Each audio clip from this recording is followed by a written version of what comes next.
Welcome to the Staffing Playbook podcast, your go-to resource for navigating the dynamic world of staffing and HR. I'm your host, Stephen Farrell. Join me each week as we dive deep into the strategies, insights, and stories that shape the staffing industry. From the latest trends to expert interviews and practical tips, we'll equip you with the right tools and knowledge to succeed in the staffing industry. Whether you're a seasoned professional or just starting out, the Staffing Playbook is here to help you play your best game. Let's get started. 10, 9, 8, 7, 6, 5, 4, 3, 2, 1.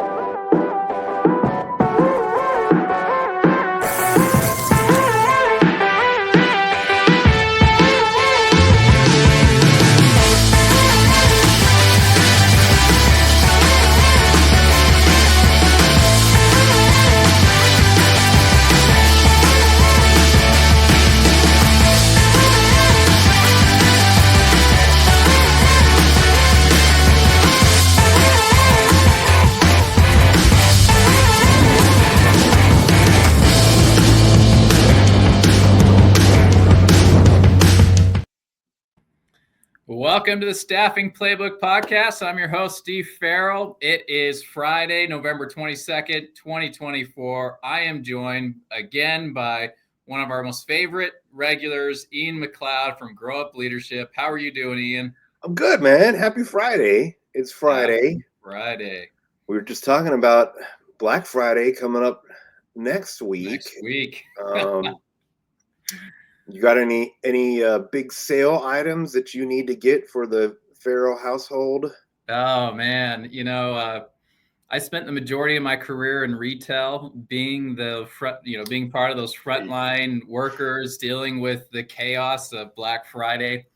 It was fun, but I absolutely hated it because it was just pure madness. This is back in the days where people would be fighting over product as we're trying to take it off the pallet. I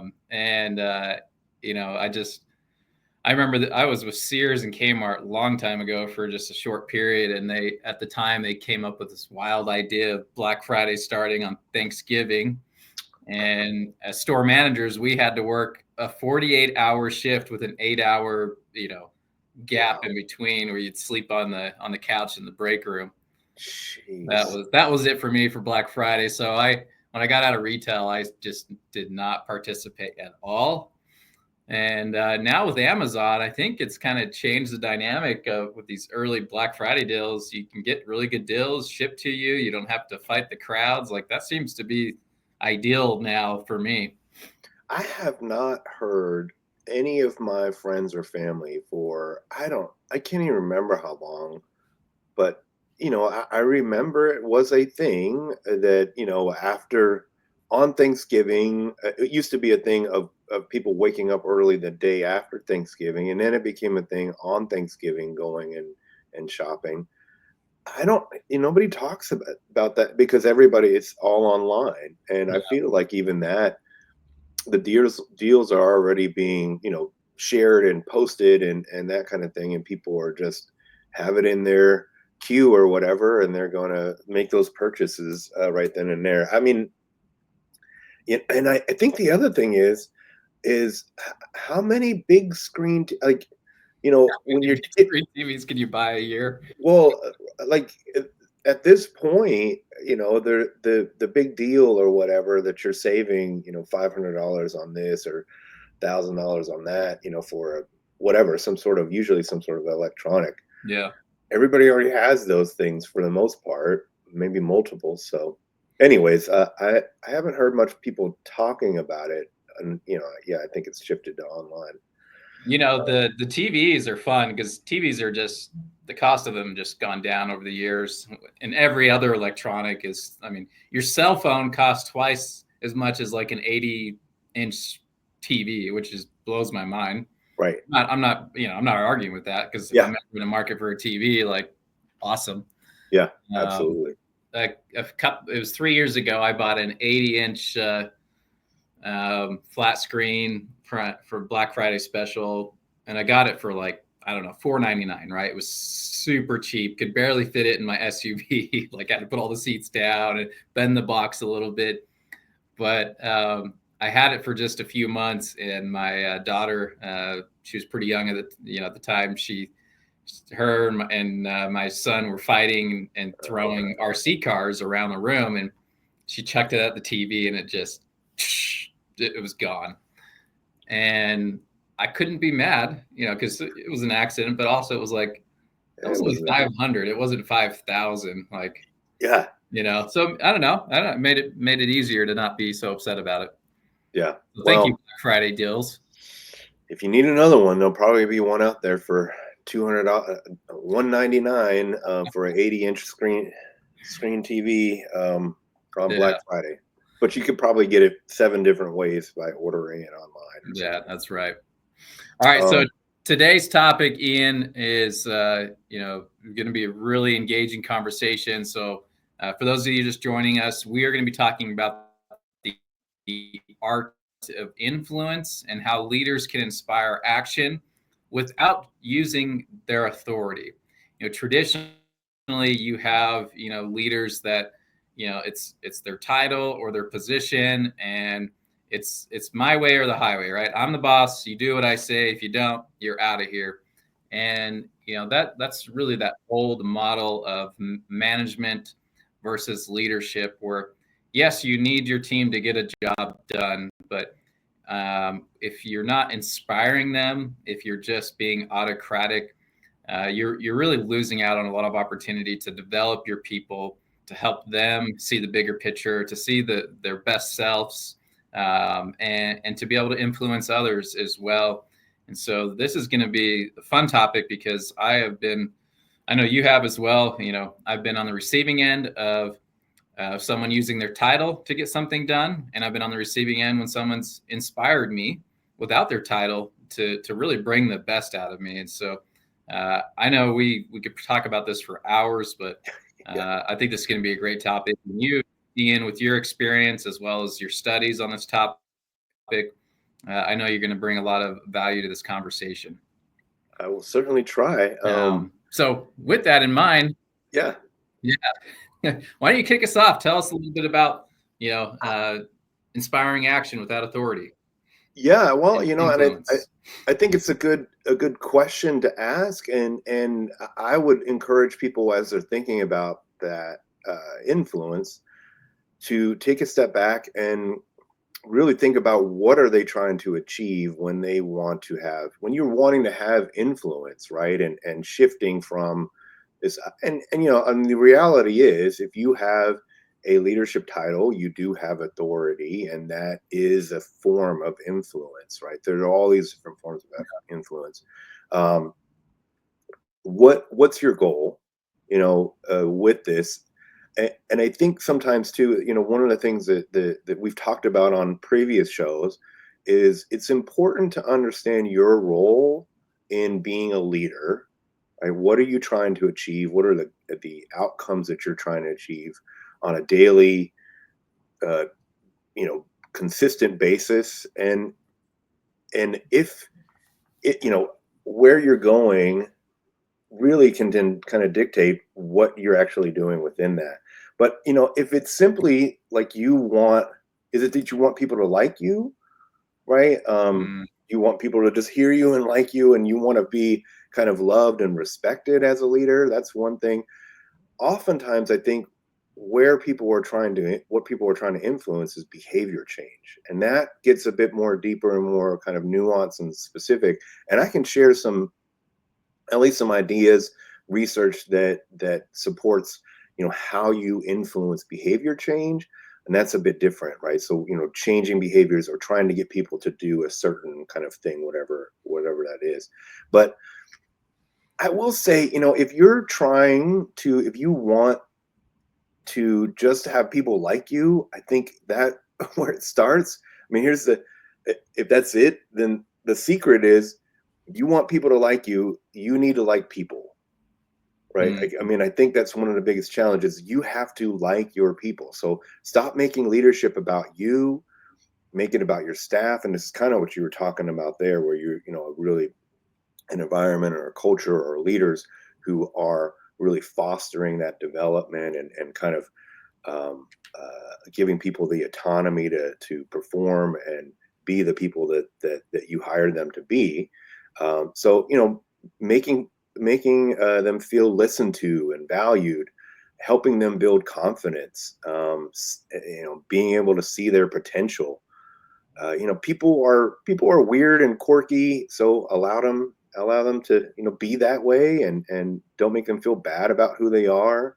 um, Mm, uh, I think those are all kind of things. First off, really just building those, and it's not even a relationship like you think about, where you have to have all these friendships. It's more just making people feel seen and valued and understood and appreciated for who they are. And I guarantee you, if you're busy doing that, you're going to have people like you, and you'll have influence. yeah, I this is such a hard thing for me Yeah. personally. I Yeah. think I struggle with it every day because I I I think I've gone through periods of my career where I wanted to be liked. Like that was super important to me. And then other Hmm. times I could care less if I'm liked, right? Yeah. Yeah. And I think those polar opposites are not healthy. You need something in the middle. Absolutely. And I learned over time that just being as a leader, okay, we're talking about as a leader right now, and how you influence others to, for me, it was being my authentic self. Yes, I'm a work in progress, and so my authentic self will change as I learn and grow as an individual. But really, if I can be my authentic self and then foster that same behavior with my team, if they see that I'm being authentic, that I'm human, I make mistakes, that it gives them permission to be themselves and to know that it's okay if they make a mistake. But to what you mentioned, that feeling valued and appreciative, um, I really try to think of, a zipper analogy. So underneath this zipper is my potential, the best of Mhm. me behind this zipper. And, depending on the leader, either you're zipping that potential up, or you're slowly, bringing that zipper down, allowing the best to come out of somebody. And that's, in recent years of my career, that's been my goal. Is as a leader, I want to unleash your potential. That's what I want to do. That it's not necessarily a behavior change. Those are kind of a result, but it's like I want to bring the best out of you, Ian, and whatever that looks like at an individual level. That's what I want to do. Yeah. I think that's a great analogy and just a great way to kind of think of it. And you are building influence without using authority, right? You are helping this person become the employee that they were hired to be, become the person that they want to be, whatever it may be. And again, oftentimes seeing the potential beyond what they typically think of themselves, or other folks in authority have kind of given them that bubble to be in. So yeah, I love that. I mean, I think that's a big part of how you can influence people without, again, using your authority. Now, we were talking about, I do agree though. I mean, there is that side where that shouldn't, I'm not saying that this should necessarily be your entire role as a leader. I think there is the other side. It's just understanding, what are you trying to accomplish when you are personally thinking about what is your goal when you're wanting to be an influencer, in a Yeah, sense. um, I, my feeling though, and kind of to your point, is there's that pendulum swinging over, I want people to like me kind of thing. I want to be loved and respected, versus we have business goals. We have a mission as an organization that we are trying to accomplish, and how do we get there? And I think it's, that, like you said, that balance, but helping people understand the mission and their role within that, yeah, and helping them find that purpose, is really where you're going to try to influence, again, not only their potential, but this behavior change that needs to happen to accomplish those goals. So I think there's that, again, that balance and really trying to swing it more more towards purpose is important. Yeah, there's that command and control element of being in a leadership position where it's like, this is what we do, this is how we do it, this is why we do it, and that's why you should do it. And if you don't, we're going to have problems. Which is that's the basic operation in a leadership structure. There's expectations to be set, and someone is commanding and controlling that process. They're the facilitator. But if you leave it at that, you're really missing out on a lot of opportunities, because the people doing the job, they find better ways of doing it, and you're telling them to follow it this way because this is established, this is what we've determined is the best way. And if you go off of that, that's unacceptable. Stick with the program. Early in my career, I was running a retail store, and we had a process of how we sticker. We have boxes of books coming in, and you lay them out on the table, and you'd put the price tag on it in the top left corner of the book, or actually it was the top right hand corner of the book, and you would just repeat this process. And it was just just what was expected. It was the job description. Well, I had a receiving manager that did not follow the process, and she was doing it much faster. She had put the stickers above her workstation, and they would just kind of drop down like a string of stickers. So she'd grab a book, grab it off the string, tag it, put it in the pile. It was so much faster. Yeah. And we had someone come in and audit our processes, longer down the road, and they were like, "You're not following the process. You need to fix this. This is not the SOP." Oh my gosh. And her and I are just looking at each other, going like, "Yeah, okay, thanks, but we'll change this back as soon as you leave." Right. So that's just a small example, very small, of if you foster that openness with your team, if you're trying to bring the best out of them, if it's not just that command and control, you can actually find your team's going to find better ways of doing it to be more efficient. Yeah.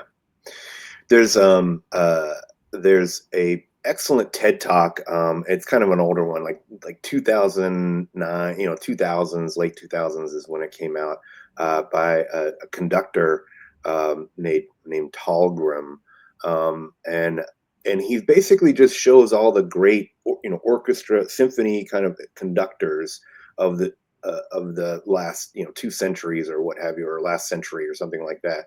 And he's showing video, I guess the last half century, whatever. And he's showing different videos of these different conductors, and they're doing all this different, and they have very different ways of how they're doing it. But the message that when he was basically talking about lead like one of the great conductors, and what he was talking about was there is the movements there, and the conductor needs to be there to be present. So you do need someone in leadership to be present and to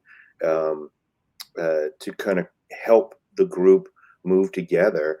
But what he was sharing was there's so many different ways, and all of the great conductors, though, they had this way of still leading with also allowing each group, each member to perform. You have this group of performers, instead of just being very regimented. It's very much about leaving this kind of space and allowing them to kind of interpret when they come in, and then you're bringing it down, and then you're bringing it up, and that kind of thing. So you're still leading and guiding, but you're also allowing for the autonomy as well. That's so important to allow people to kind of again, be themselves, be the employees that you want them to be. There's a well-known design company called IDEO. It's IDEO, and there's like 60 Minutes did a profile on them. I don't know, probably a couple of decades ago. But one of the amazing things about them is they're what they do is they bring all these different people from different backgrounds, and they do design. So they redesign all kinds of different products and services and whatnot. and it'll be a wide range from like, making this kind of fast air travel to how designing a toothbrush or, Wow. anything in between, right? They're not necessarily experts on those things. They actually have their teams are divided. They're made of like psychologists and biologists and folks with uh, great business backgrounds and historians and just a weird kind of mix of people, Odd. right? But they bring them together with this purpose of we need to come up with the best idea possible, and then they give that those project teams this kind of autonomy of how they figure that out. um, and so I think, with leadership and influence, it's you hire great people, make sure allow them to be, those great people that you if you hire somebody who's smart, allow them to be smart. You don't need to make all the decisions for them, especially when it comes to like if somebody's figured out a faster way to put labels on something or whatever it may be. Um, so I Yeah. think sometimes there's this idea that managers or leaders need to be in control of every aspect, and you're just getting in the way of your people and progress and productivity. So yeah, it's Yeah. That's an interesting analogy that you brought up earlier with the conductor, yeah, because it's really kind of this like living environment where it's ebbing and flowing, and right. the conductor is reading the orchestra and adjusting as needed. I always thought the conductor was up there for entertainment, like waving hands. Yeah. And some of them are very animated, right? Like they're just, their hair's flying and but the point is that they're trying to bring that enthusiasm and this is the really heavy part and then let's get down real low. And so you're kind of providing that guidance to everybody, but at the same time, it's not necessarily the performer is still playing their piece. A lot of it too, there's nuanced thought in it where they're actually trying to get the the folks to your team to sync up, so you're not necessarily always telling them exactly this is the timing. There's one conductor where he literally has his eyes closed and he just starts kind of doing his thing, and people have to kind of look at each other and figure out who's going and when are we going to go as a group, and once we go then we're kind of in sync. So So that really ties into business, as business leaders. It's like your business is going to ebb and flow. You're going to have yeah, your highs and your lows. The markets are going to shift, team members are going to shift, skill sets will be increased. And so, as that conductor, as a business leader, you have to be able to work with that ebb and flow and bring everyone back together when they get off track, or individual you need to bring back into synchrony with the rest of the group. I never thought of that analogy until you brought it up today, which I love it. yeah, I mean, there's again a TED talk on it, by Talgram, Talgram. And I think it's like 2010, 2009, something like that. So it's not my idea. It's great. It's fun though. And he does a much better job of explaining it. And he actually has the different videos. But yeah, I mean, I think there's all kinds of fascinating examples of understand. The point of this is understanding that your role as a leader is to help and conduct, this kind of movement with your team, but at the same time, not you're not doing it for them, right? Like he's not going and playing every violinist and every the percussion, and he's not playing their instruments for them, and he's not telling them or teaching them even how to play it. Right. They should already know how to do that. They've been hired to do these things. He or she is just helping them kind of move through this project, this thing that they are doing at that moment. Yeah. Wow. What a good There's analogy. Yeah, it's fun. I mean, I love the idea of, again, what you're trying to do is create autonomy for your folks enough where so there's structure to be again the best people they can possibly be. That to me really is influence, right? Where you are helping people. You've created this environment, this culture, this structure where people feel supported and they understand their role, they understand the purpose of their position, they understand how it aligns to the mission and the work that they're doing, and they are collectively working, collaborating together, supporting each other to achieve these goals, and you are there to kind of help orchestrate that, um, and make sure it's running smoothly. And there are times where you're going to have to step in and make a authoritative decision, Mhm. and so understanding that balance between when you need to come in and move things along, and they're getting stuck, or they're hitting a roadblock, versus trying to have authority over every single decision. There's nothing worse than a team that has an environment where they feel like they have to go run by every single decision by their boss first before moving forward, because their boss has an opinion about everything. Yeah. I mean, that just is going to, bog down a team and cause everybody to feel unmotivated. And that's when you start seeing, again, issues with retention and performance and morale. Yeah, there has to be trust. You have to trust your leader, and your leader has to trust you. And before you can, as a leader, before you can influence anyone in a positive manner, they have to trust you.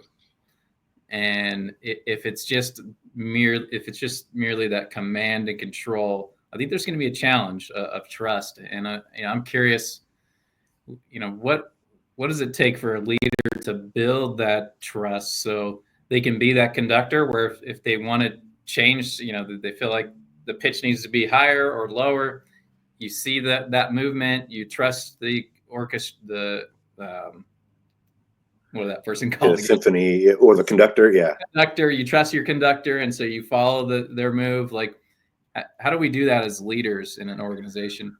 Yeah, and I think there's a couple different ways, certainly to do that. I mean, one obvious way that I think a lot of people try to rely on is they are kind of seen as an expert, and I think that leaders should have some expertise on something, but it's more leadership and knowing how to again create that environment, and that is helping teams be productive and create high quality outcomes.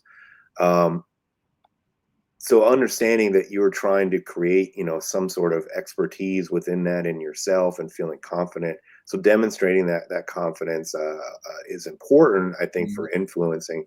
But so there's that trust. I trust my leader that they know what the heck they're doing, Yeah. in while they're in the driver's seat or they're at the helm or what have you, that you want to make sure that you develop. Um, but on the other side, I think, trust goes both ways oftentimes. And so making sure that your staff feel trusted, and that you trust them, that you are lit again, a lot of it is just making sure they feel valued, you're listening to them, you're hearing their concerns. If you say you're going to do something, follow through, um, whatever it may be, to the best of your ability. And if you can't follow through, at least discuss it and acknowledge that you had this. Hey, look, I know I said we were on this date, we were going to do this thing, and I had this challenge come up, and just being honest about your shortcomings or your challenges as well. Um, again, I think fostering trust has a lot to do with making sure that your staff also feel trusted, and valued and heard. Yeah, trust is very difficult to earn, Yeah, and it's extremely easy to lose in an instant. right. And so you mentioned, as a leader, if you say you're going to do something, you better do it. You better follow through. That is one of the fastest ways to lose trust within your team, is saying you're going to do something and then you don't. Yeah. Um, yeah. There's oftentimes we focus heavily on the people aspect, which we should be, building those relationships and fostering their potential and all those things. But the other side, I think that leaders, an opportunity for leaders to really build trust and just to kind of get things moving forward, is focus on systems. A lot of times the system itself is the problem, right? That they, whether it be an actual, kind of IT software computer system or some other kind of mechanism that's happening, if that is identified as a problem, focusing on fixing those things and getting those things fixed will inevitably build trust and appreciation from your team. Yeah. That you've now removed this kind of roadblock and this obstacle. Unfortunately, too often I hear, we all know that this thing is a problem, but no one is putting in the effort or time to get it fixed. And leaders, that's where you can sometimes bend, use your authority with Mm. another department or another group of people to really advocate and push. Look, we need to get this thing. If you're wanting to achieve these goals, we need to make sure our systems are working. Otherwise, you're setting us up for failure. Yeah, you bring up a good point. It's when you have your team telling you that something is broken, the process that we have in place no longer works. They're trusting you that you're going to do something with that information, and so to then go and use that kind of command and control, that authority to go, your title, hey, this is a challenge that we're experiencing, and it needs a change, Yeah. and then you start that discussion. I think another big piece with trust is, Simon Sinek really emphasized this in one of his TED talks. Is trust is built on telling the truth and not keeping secrets. Yeah. And you obviously, there's a lot of things you want to kind of filter through that's coming down. The corporate, C-suite. You don't want to overwhelm your team, but you don't want to lie about it either. You need to be truthful. Yes, maybe you don't need to bring in all of the specifics, but you should always be honest and upfront with your team. You should be transparent, and that should be, for me, that's an expectation I've always had with my team. Is, look, I'll be transparent with you, and sometimes it's gonna be hard information, but I believe because of your experience and the position that you're in, I know that you'll be able to handle it, and I'm here to help you. But also, I need you to be transparent with me. Yes, I want you to be professional and filtered with your team and your colleagues. But when it comes to me, I need you to tell it to me straight. Be truthful, be transparent. That's the only way we can help each other. And if you start to cover it up, if you start to lie, that's a quick way of destroying this trust. And we no longer have that relationship. Yeah, absolutely. I mean, I agree 100%. Transparency is important. I mean, it's and I think, unfortunately, whether it be because they're trying to protect, employees, or we don't have all the information and I'm nervous they're going to ask all these questions or whatever it may be. I mean, just being honest and realistic, people can handle that. The the sooner you can provide them whatever information, whether it be good or bad, you can start getting that feedback. You can start getting people bought into it. People can start processing, and everybody processes differently. So I think it's important to create, again, to create that trust that you're trying to build. You need to try to be as transparent as you can. Obviously, there are things and decisions that are being made that you as a leader might be privy to, that you can't always share with your staff. But understanding, that this change is happening and not talking about it at all, and kind of, is just, you're setting yourself up for a disaster. I certainly, in my experience working at a large nonprofit at the American Cancer Society, we went through big changes. We, changed a huge constituent relationship management system, a CRM tool, went from Siebel to Salesforce organization wide. And we were talking about that a year before we actually, like, this is going to happen, guys. In a year from now, this is going to happen, and we're starting to prepare for that. Same thing. We were a contact center, the department that I was in, contact center of 500 staff. And our lease was up here in Austin, and rent had gone up substantially from the last time our lease was created, 10 years before. And so the organization was looking at moving, and they were, considering all options. The decision was made to go virtual. So they were Mhm. going to take 500 staff and send everybody work from home. But we had about a year. So from that decision was made to when it was actually going to happen, and when we had to kind of get everybody out, we had a year to work towards that. So that allowed us that time to really get everybody on board, figure Yeah. out all the problems and issues. Um, so I Instead think, of just waiting till the very last minute to communicate it out, and there's that shock factor and really a yeah. poor delivery. Well, and I think, oftentimes leaders are like, okay, we need to figure out you don't need to figure out all the answers. You don't need to figure out, everything, because it's not happening until whenever it is. But a lot of times I think leaders are thinking they need to have, the the perfect answers to every single question and everything already figured out before they even let people know. And really how people process change is they need some time. Instead tell them this is what's going to happen. We still haven't figured it out, but we're working on it, and we'd love to get your input. And we're going to be reaching out to you routinely to ask questions and make sure we do this right, and involve you in the process, and people will appreciate you so much more for that. Yeah. I think you may agree with me on this one. I really think when it comes to influence, inspiring action without that command and control, is you have to recognize the way you're communicating information.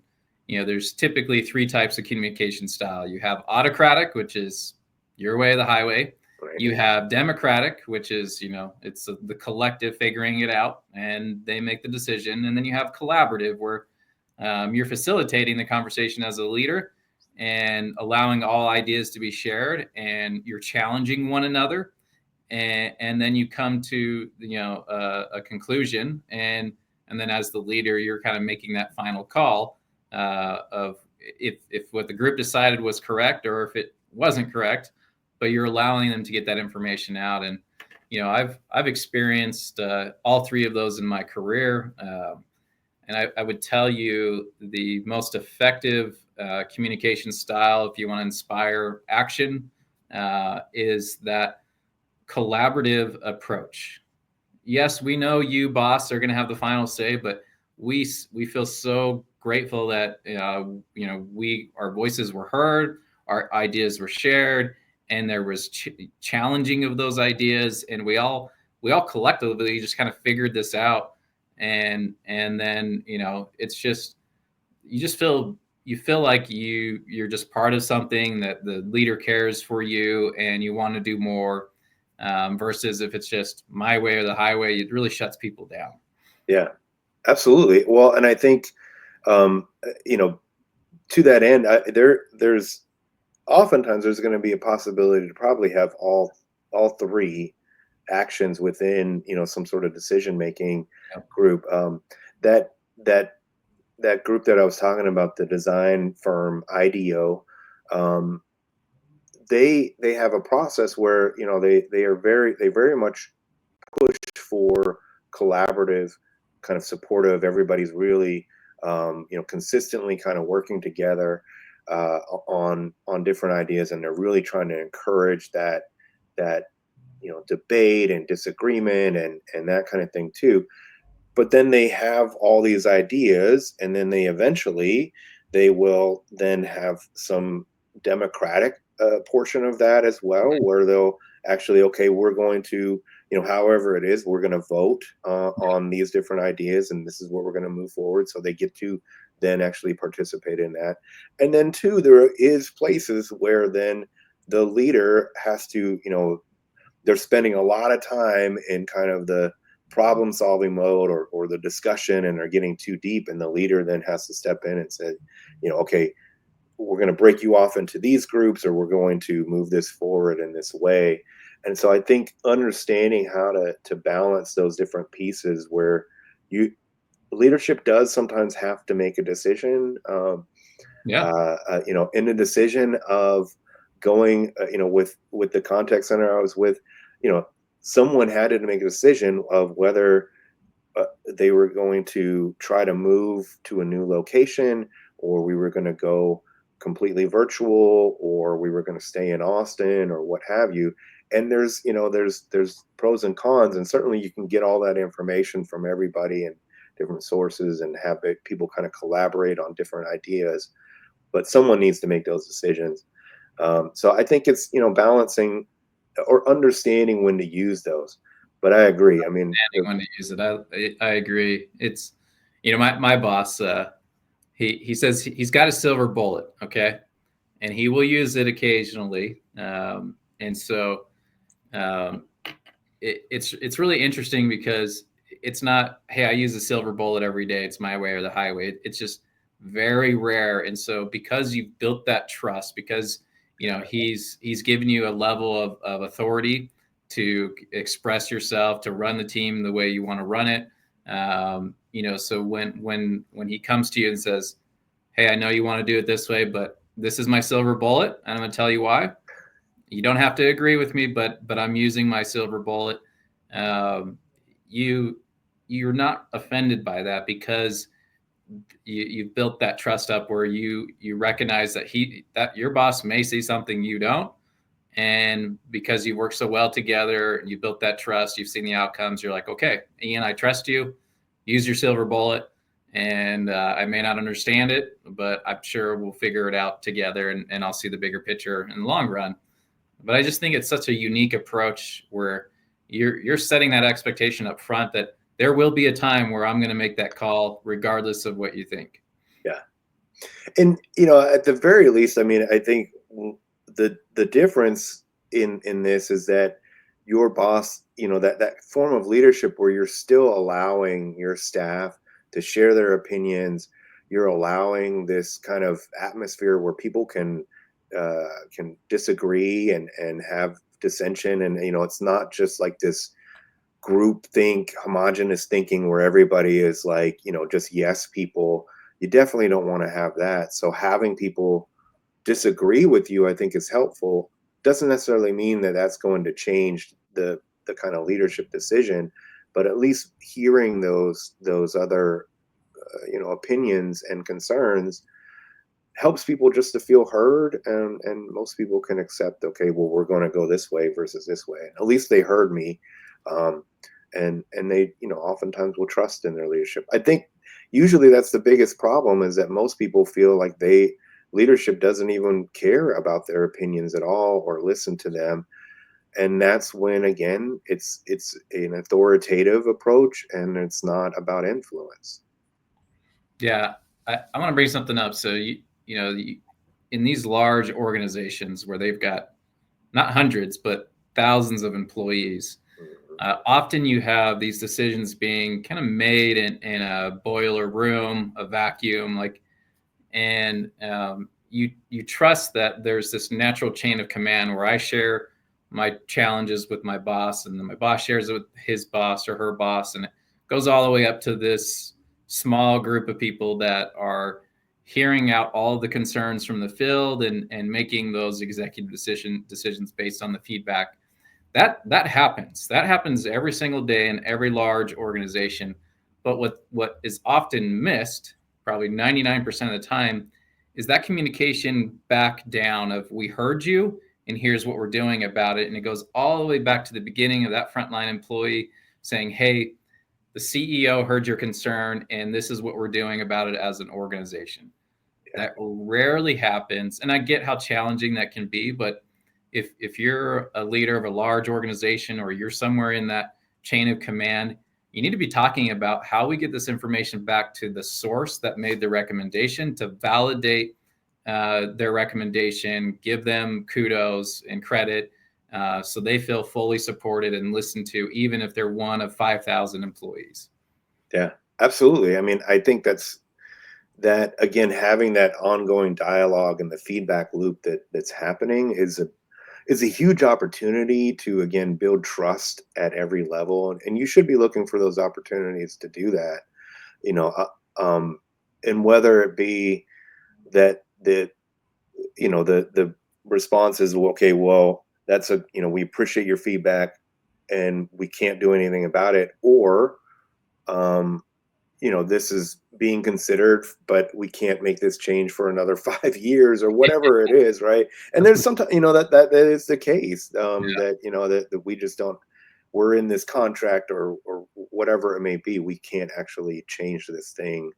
Um, Responding back in general or following up, I think is a huge part of leadership that unfortunately is oftentimes missed. Is Yeah. that follow up, and that will build so much Um, trust.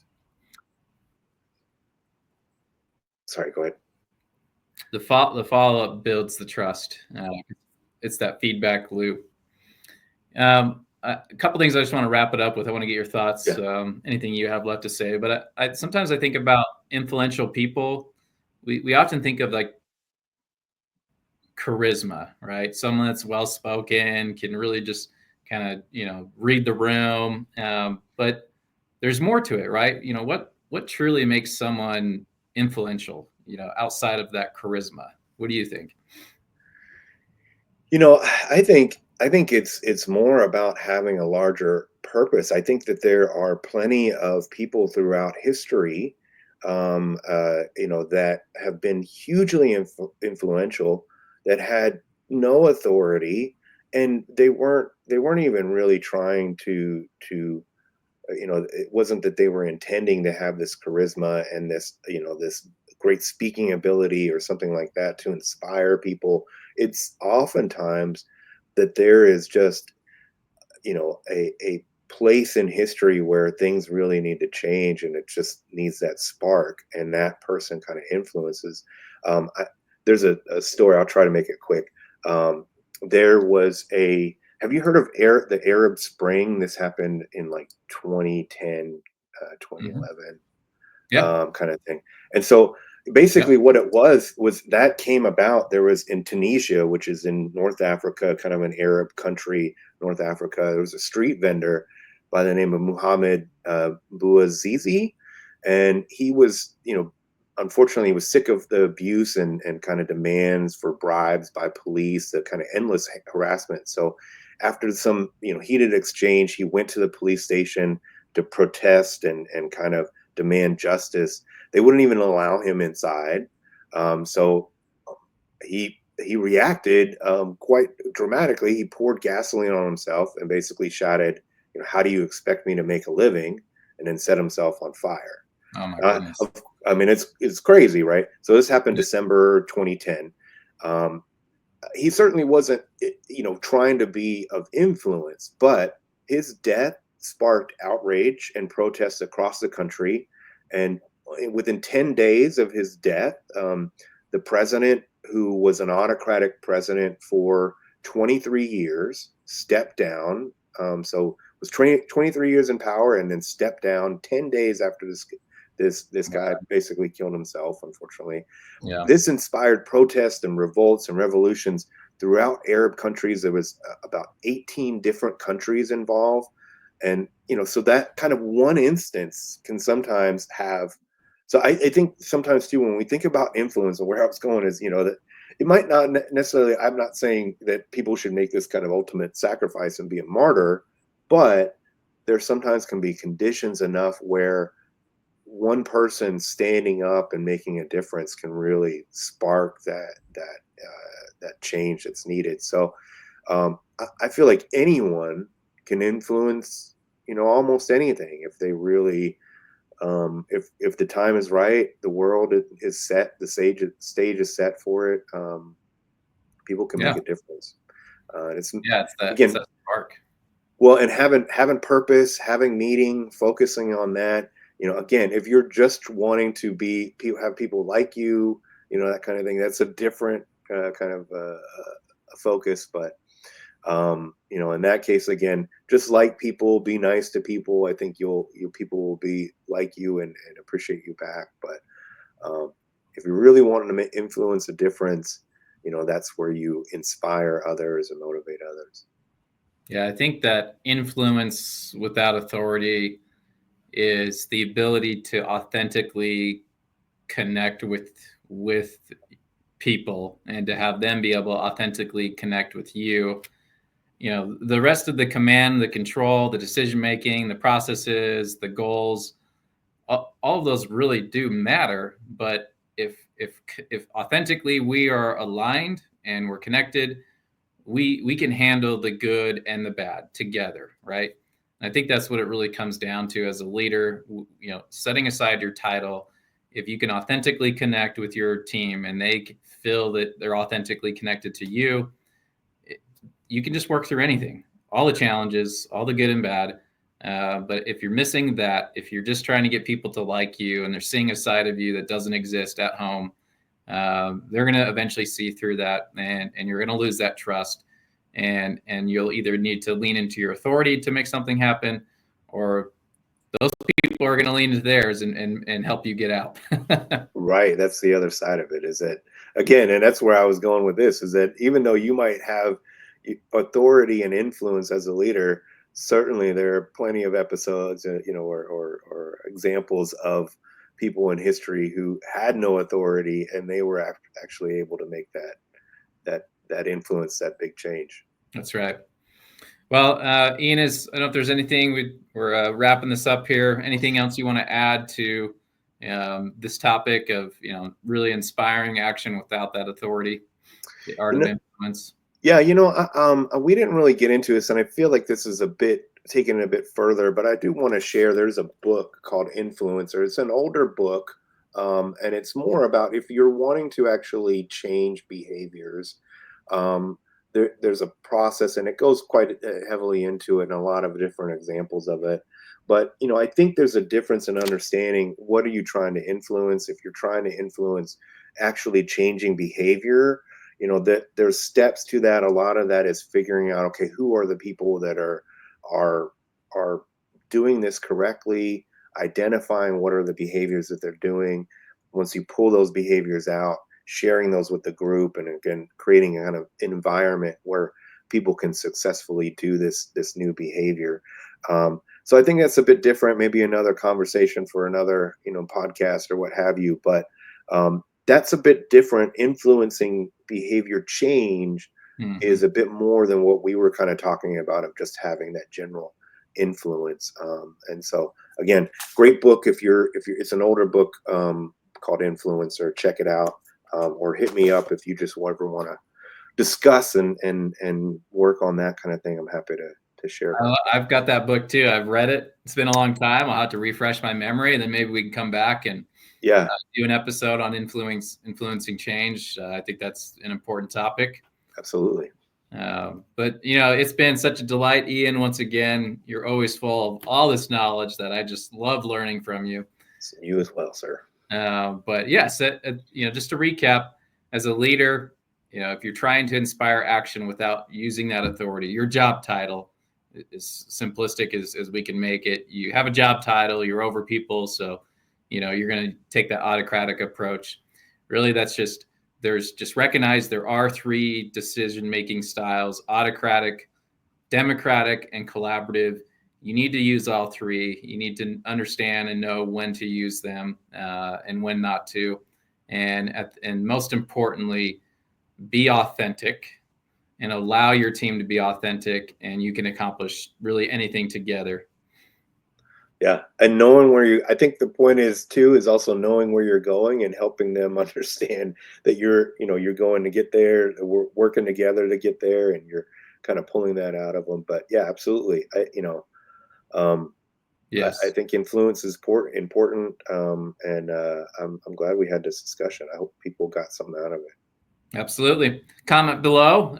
Let us know what you thought of the episode today, and ask your questions.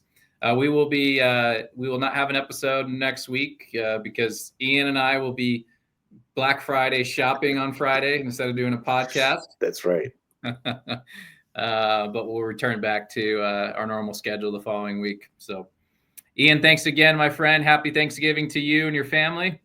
Yeah. And as well as everyone else. Have a great weekend. You as well. Thanks, Stephen. Thank you. Happy Thanksgiving.